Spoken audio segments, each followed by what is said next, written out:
Ken Joslin, and I have got a new friend that I think you guys are going to be ridiculously blessed by. Her name is Danielle Cobo. She's a speaker, author, podcast host, and she has got an unbelievable story, as a lot of you guys have heard in the past, walking through COVID, husband deployed, coming home. And I'm super excited to bring her to our audience. Danielle, good morning, my friend. How you doing? I'm doing fantastic. How are you doing, Ken? I am amazing. It's a little chilly, as we talked about just a minute ago in Birmingham. It's a little cold. Take just a minute and tell our audience a little bit about what you're doing and what you've got going on right now. I've got a lot of exciting things going on right now. I feel like 2024 is a year of exciting projects that are coming to fruition. I have a book that is launching February 21st. So it's available on Amazon now, Unstoppable Grit, and it'll be shipping out February 21st. And I've got some exciting programs that I'm launching this year. And I am kind of juggling the balance of being a military spouse, a working mom of twins, and just enjoying life as best as I can. Now, so anytime, I remember when I wrote my first book a few years ago, there's always something on the inside of you that you're like, do I write a book? Do I not write a book? I've got this cause, there's this purpose. We talked a little bit off air about our faith, and I know your faith is super important to you. So we're going to dive into that day. But why the book? Tell me a little bit about the genesis of where that book came from inside of you.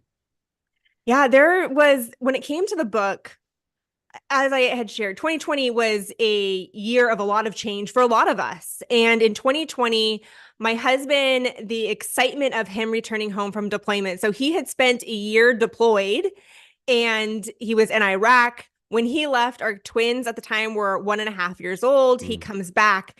All of a sudden, they're responding in conversations to him and they're not in cribs, they're in toddler beds. And it was a big transition. It was exciting and we're grateful that he came home. It wasn't an easy transition to go from a war zone to then coming back to, I'd say, the war zone of having twins. Yeah. And being a parent is tough. It's not an easy job. Absolutely best job in the world. And then shortly after he returned home and there was excitement of that, I had actually lost my mom to suicide Mm. on March 8th. And then as I was planning her celebration of life, a couple days later, the pandemic shut the world down. So I wasn't even able to go back and process or cope or heal from losing my mom. And then I found the company that I was with for 7 years had been acquired and ended up being a very toxic work environment, toxic culture. And I ended up leaving the company after 7 years. And I share this because it really was the genesis of the book, which is how did I, sharing stories of relatability, of understanding what it's like to have uncertainty, to have change, to feel like you're lost. A lot of times when I'm talking with people, I feel like I want clarity and want like this next phase of my life is going to be. We kind of hit that. I wouldn't say it's a midlife crisis because I didn't Mhm, experience a mhm. midlife crisis, but I was kind of forced into a situation of there's got to be more to life than just burning the candle at both ends, working for somebody else and trying to be a mom and try to be a military spouse. And am I really happy and fulfilled? Mm. And that sparked that journey of experiencing those changes, sparked a lot of self-discovery, a lot of self-reflection. And ultimately, what came out of that experience was I have this innate grit within inside me, and I sometimes didn't know why it was there, how it formulated, but through the journey of writing the book, I was able to figure it out and then help other people provide the tools so that they can face similar challenges and any changes in their life. And how do they develop the grit and the courage to not survive the demands of Mm. life, but how do you thrive? So talk to me about, so your husband, number one, what branch did your He's husband serve in? Army. He's a Black Hawk Army pilot guy. in the Army. Love it, Mhm. love it, love it. I'm an Air Force guy. Both brothers Air Force guys as well. Um, so I think one of the things that people don't realize that I do want to take just a second to honor is, I was never deployed, never away from my family. Both brothers were in Desert Storm. So they were actually deployed back in the 90s when they went through Desert Storm. So I know that's huge. Talk about, a year without your husband, and you've got twins. I think that's one of the things that I think as Americans we miss on Mhm. service members is we don't understand the sacrifice that a lot of wives and children make. We always think about the servicemen and people that serve in our military, but the wives and the children, that's a huge sacrifice to not have their dad for the first, year or so of their life. Yeah, I'm always really appreciative. I'm always appreciative when people say, thank your husband for his service. And I'm very appreciative of that because my husband does make a lot of sacrifices for our country. And then when people take it a step further and they say, thank your family for your service, it hits deeper because there are a lot of sacrifices that many people may not know or we don't talk about as much in the mainstream, but I really believe that our kids are the ones that sacrifice the most because I know what's going on. I in a way signed up for this lifestyle when I Mhm. married my husband. I knew that this lifestyle was going to be changes and there's going to be time apart, but my kids didn't necessarily sign up for it. They were just born into it and they're resilient. But to go a year without your father is really tough. You want to play baseball with your dad and Yeah. you want to wrestle. I remember the first thing my kids said when my husband walked in the door was, Daddy, we want to wrestle. And it's because I always told him, like, wrestling is going to be something fun you get to do with your dad. I have my own unique plays with them, but wrestling was something fun they get to do with their dad. And so there are a lot of sacrifices and it's not just the year deployment that he's gone. There's the uncertainty of when he's going to be deployed again. It's the time periods where he is gone for 6 months, maybe he's gone for a month, depending on what captain career course he's in or aviation school and developing new skills. There's a lot of change, uncertainty. There's a lot of time apart. And but at the same time, you get to learn to be resilient. You get to learn to take care of yourself, take care of others, which in the end, I look back at some of the challenges I went through when he was deployed, and I gained a lot of confidence through the process because I started to fix things and repair things around my house that it Mhm. probably would have just kind of been like, hey, babe, add this to the Yeah. honey-do list. No, I I was had I to was going to ask you, what do you think was maybe one or two of the biggest things you learned about you in do. that time? I learned that I'm a lot more capable than I thought. Mm. There was projects that I did around the house that there is this joke. I wouldn't even say if it's a joke, but there is something about the minute your spouse deploys, everything in the house breaks. Yeah. And that is so true. Everything in our house broke. Dishwasher, the garage door opener, you name it, it broke. And it encouraged me and put me in a position to say, I'm going to figure this out. And I got to have conversations with him over the phone over preference of things, but it was the learning to be self-sufficient. Now, of course, when he got home, I immediately just started adding to the honey-do list because I love it. I Yes. feel taken care of when he does it, Right. and I am always appreciative when he does. But I learned a lot about being self-sufficient. I learned a lot about the bond between my kids and I is very strong. My boys and I, there's always that mama's boys, but our bond is very strong because they were my best friends for a year. I lived in a state where I didn't know anybody and I worked a lot and it was at night, it was just the boys and I. Yeah, I love that. So your husband comes home, and then shortly after that, you lose your mom to Mm-hmm. suicide. Mm-hmm. You're talking about the ground, the ability to be able to write a book on unstoppable grit. Walk me through that process, Danielle. Of losing my mom. Yeah, of your mom Yeah. and the pain and just I can't even imagine how that felt. It was a very confusing time for me because my mom is somebody that I had admired and respected for many years growing up. My mom and I had an estranged relationship for 13 years. Mm, And it was because my mom suffered from bipolar disorder. mm, My mom kidnapped me from my father when I was 2 years old. And there was a lot of pain and a lot of hurt. And there was times where we were really close and then there was times where we were estranged. And I started to reach a point in my life where she had been in the hospital a couple months earlier from an attempted suicide.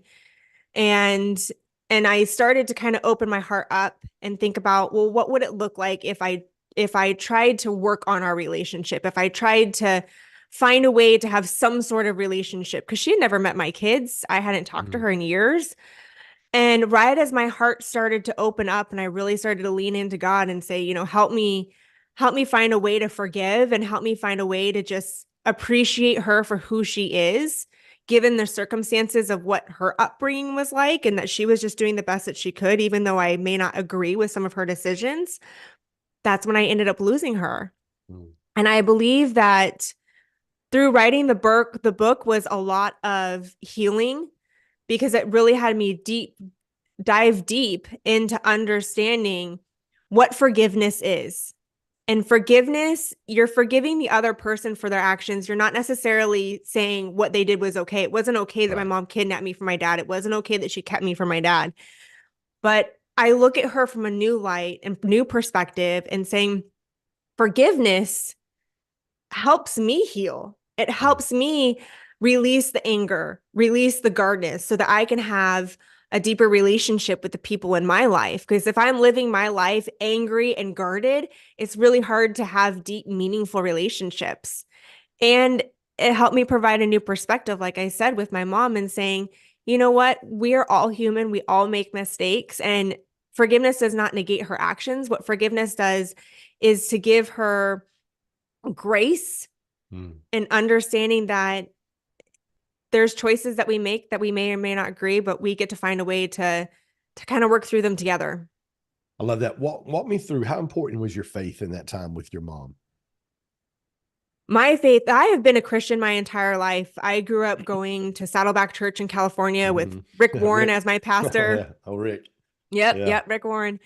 And it's always been a part of my life, but I felt like in those moments of that year particularly, I remember this moment when I just got down and just was crying. And I said, I don't understand why this is all happening. I don't understand like why is this mental illness even here? Why is bipolar Mm. illness even here? Why is it getting to the point where people are taking their lives? And I just asked God to help me find a way to just take it one day at a time. You don't heal completely from losing somebody, a family member that you love and somebody that's close to you. You find a way to take life one day at a time. And uh, I wouldn't say that it gets easier. You just find a way to work through it each day. And how did you lean into community? Your husband was back at the time when your mother Mhm. took her life. Yes. Talk to me about relationships and community and the people that you were able to lean into to kind of weather that moment and that season in your life. I didn't have a lot of people at that time. And that was a big eye opening experience for me Mm, before as well. My husband was there and he was a huge support system for me. He's always a good support system. And he's actually one of the few people that knows my mom. So he knows the pain, but he mm, also knows the grace that I've learned from my mom. But what the experience taught me was how disconnected I was from community. We had moved to Florida. We had been in Florida for 5 years at the time. And when we moved to Florida, I was working a lot. And then he deployed. And so I really didn't take the time to get connected into the community. But in 2020, I said, you know what? If I need something. There's something that I need deeper in my life right now. I could read all the books that I could possibly read, but I yeah. need something that's really going to go into the heart and soul of who I am. And I started to go back to church. I started to get really involved in the church, and I was very grateful that I went to a women's retreat. I went to a women's retreat through our church, and I didn't know anybody. It was 200 women, and I did not know a single person there. And it was scary. And as much as people think that I am extroverted, I actually am quite intimidated by those situations.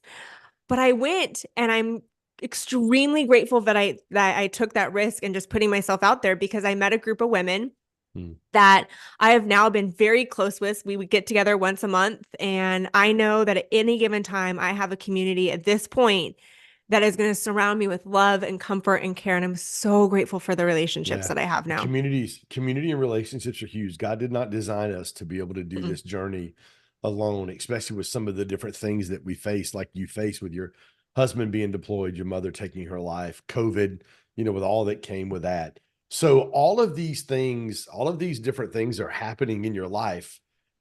Give me kind of the moment you were like, man, I've got such a story that it can really help people. I've got to put this into a book. Like I've got to get this out of me so I can give this to the world to help other people. That moment didn't come until I would say maybe a year and a half, 2 years later. I had a lot of work to do on myself Mhm. before I could help other people. So and that's where that's where the book comes from and stems from, is because I talk about what were the steps that I took for self-discovery. I took time to learn how to redefine. I tied so much of my identity to my career and my job and my title and what I was making. And I tied it so much into what society's expectations are for what success is versus what success truly is for me. And so I didn't start writing the book till about a year and a half later. And I'm glad that I waited, because the book in itself was a lot of self-discovery and healing, because Yeah. I really had to dig in deep into understanding the why behind some of the decisions that were made and be able to provide people with the practical tools to develop grit. But I needed to do the work myself before I could even put anything into a book. So talk to me about, you just said the practical tools to develop Mhm. grit. Talk to our audience about some of the things that you pulled out of your experiences to be able to create some framework for people to be able to establish some grit. Yeah. So one of the first steps that I took was I wanted to understand who I was, and where grit actually came from. Is I took a step and I put myself out there on social media, and I reached out to my friends and my family, and I said, if there's maybe a couple words to describe me, what would it be? And people started pouring in with comments of empowering, Mm, driven, motivated. Grit was one of the ones that kept coming up. And I was kind of going, grit? What is this word? And it's passion and perseverance towards long-term goals. mm, And I remember kind of seeing these words pop up, and I ended up taking these words and I put them into a word cloud, which is a fun exercise to do.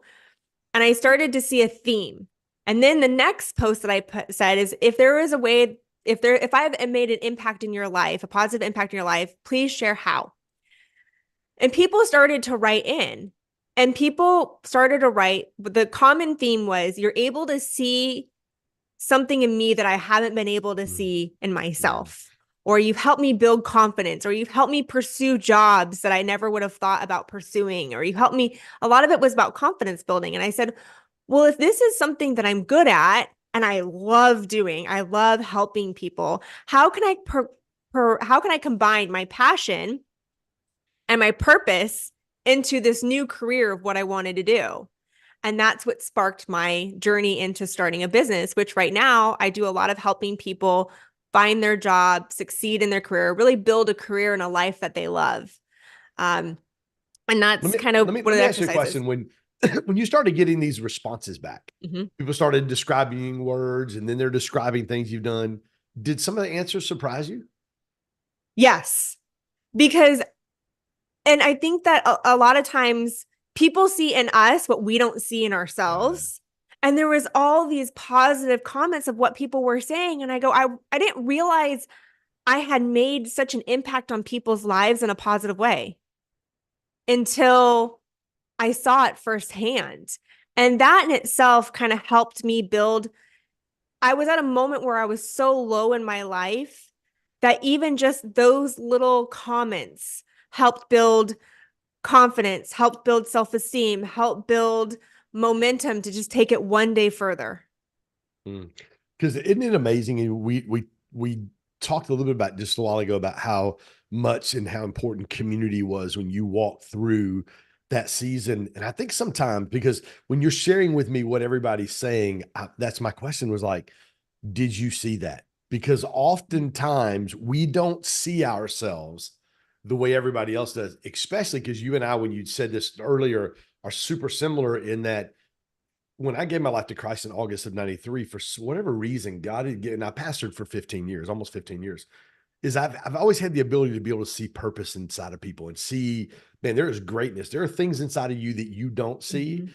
but it's so often it's hard for us to flip that and be able to see that in ourselves. And so just super curious. So you're getting ready, you're writing this book, you're doing Unstoppable Grit, you're getting all this feedback. When was the moment when you're getting this feedback in, you're like, okay, yes, I'm super excited about this. I want to take what God's given me to be able to help other people. I don't think it was one moment. I believe it was a lot of several little moments. I remember there was a time where I had no intention of starting a business.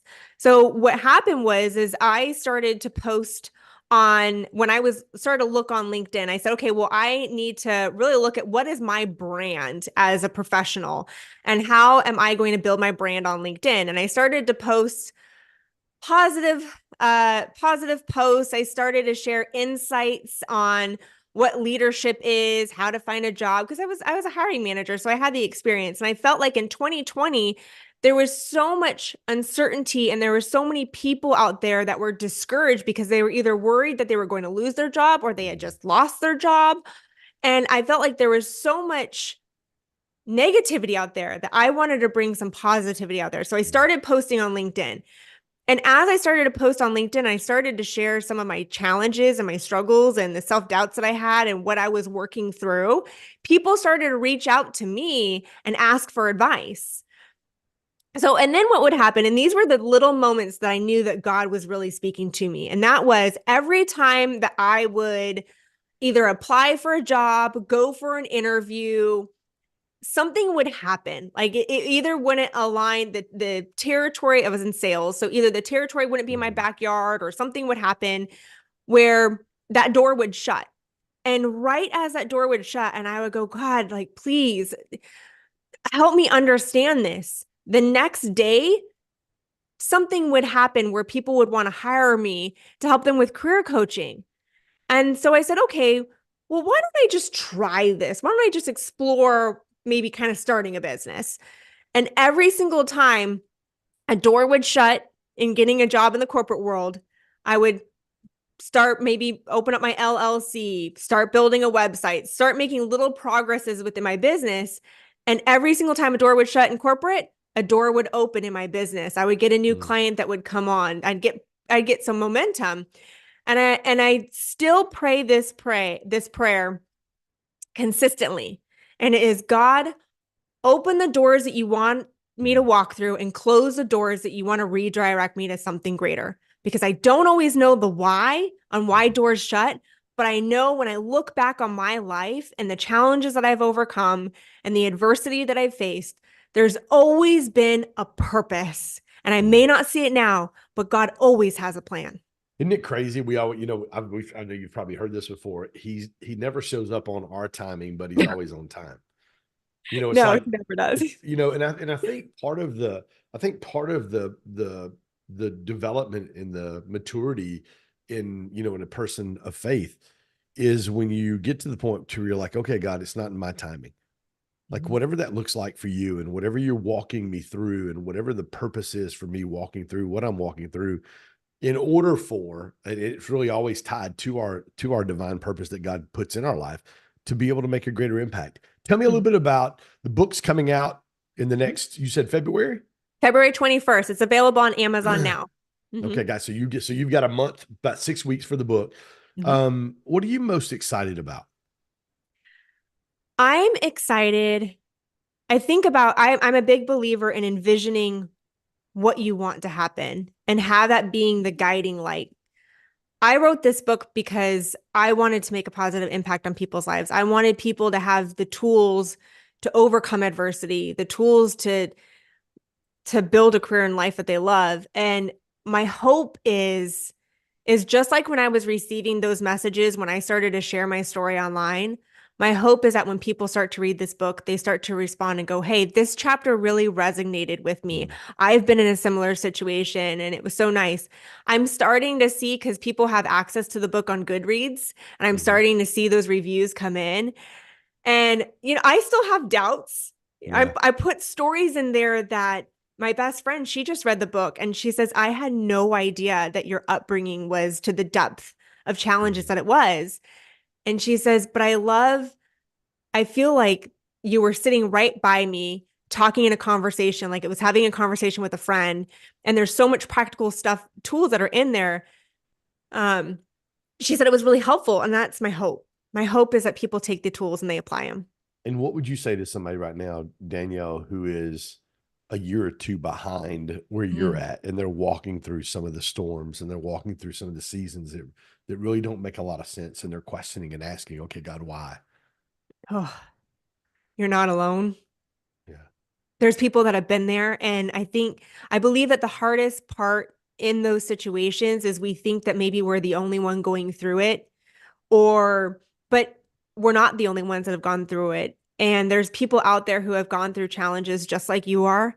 And sometimes it's just a matter of somebody having the courage and sharing their story, and it's walking alongside you and knowing that it's not easy. You're seeing me 2.5 years or 3 years past all of this experience. So I'm able to talk about it now, but I'm going to be honest and transparent with you that during those 6 months, I cried every single day.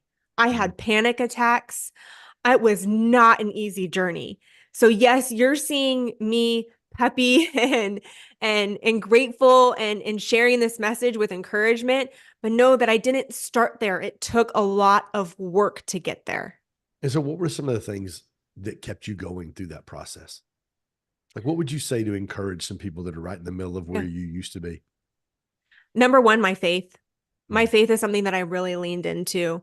I don't know the exact statistics that are out there. There was a Instagram reel that I was watching, but it broke down the statistics of how often you're in the word and the impact that it makes within your life. And so, I've listened to a couple of your episodes, and you talk about reading and you talk about the value of pouring into yourself and personal growth. And in the same, I started to see the real transformation in my life when I started to get in the word on a consistent basis. The people that it wasn't just going to church on Sundays, it was going to church on Sundays. It was listening to the Bible on the morning app. It was getting involved in my community and leaning on people. And I would say too, for those that are going through something right now, I'm going to reframe what asking for help is. Because a lot of times we think asking for help is a burden onto others. Instead, there's studies that show that people that volunteer live happier lives. They're helping others.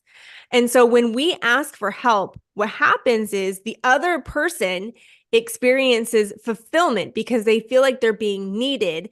There's a fulfillment associated to it, and it actually releases the hormone dopamine, which is related to happiness. So instead of thinking of asking for help as being a burden onto others, think about asking for help as an opportunity for somebody to experience joy, fulfillment, and be more connected in with you and building a deeper relationship. I love that. I love that. Danielle, best way for somebody to get in touch with you? Get in touch with me on my website at daniellecobo.com. And Instagram, Danielle Cobo. Yep. I'm on every platform. You can just search Danielle Cobo. You'll find me on LinkedIn. You'll find me on Instagram, Twitter. I'm everywhere, but also the podcast. And we'll drop a link, guys, for her new book. You can get it on Amazon today. I guess the Amazon is the electronic copy on Amazon. You could purchase the Kindle version now, and then also the hardback and paperback, but they won't actually ship until February 21st. Gotcha. Which is perfect timing because it's right when 87% of people give up on their New Year's resolutions by the second week of February. So it's specifically, because there's a lot of goal setting in there, why it releases that week. I love it. I love it. Danielle, thank you for your transparency, your story. Again, thank you, your husband, your family for your service. And I'm excited to hear more about your book when it comes out in next month, and just the difference and the impact you're continuing to make. Thank you. And likewise, thank you for your service for you and your family. You're more than welcome. Guys, thank you for joining us on another episode of As the Leader Grows. If this episode has added value to you, which I know it has, do me a favor, hit that subscribe button, leave us a 5-star review, snap a screenshot on your phone while you're listening to this in the car. If you'll share it on your Instagram with myself, tag Danielle Cobo on there as well. We'll both give you some love for other audiences. We'll see you next time.